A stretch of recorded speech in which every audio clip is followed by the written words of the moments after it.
Hi everyone, this is Zuaib. In this clip, I want to talk about decentralized service model.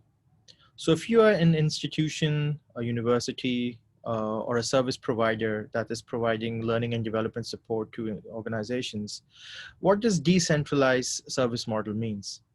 So for example, as a university, if services are decentralized, that can mean that a specific department could focus on media development. So there's a different department for that. And then there's a different department that will focus on providing course design support. And whenever they have to include any multimedia support, then they will work with the other department to then align their resources and strategize so that they can provide that service. Similarly, to do with quality assurance, uh, or academic technology, which at times, depending on your organization, can fall in your information technology department, or they can be a separate academic unit that focuses just on innovation and academic technology.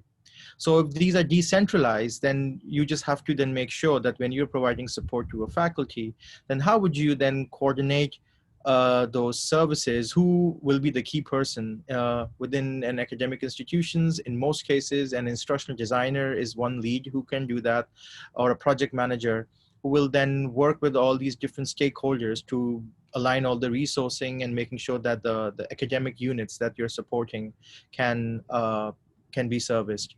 Similarly, if you are a department and there are different institutions, different schools within the organization. So if it's very much possible that each, for example, school of business versus school of engineering or school of medicine, they might have their own services that they have within their institutions, and they also would want to work with academic units, non-academic units, for specific services. For example, if as an administrator you have instructional design support, but then they within the department can have their own support in terms of video or technology, and there could be a collaboration between the academic unit and the administrative unit to then work together and then provide the support for to meet the goal and develop the courses or any learning and development initiative.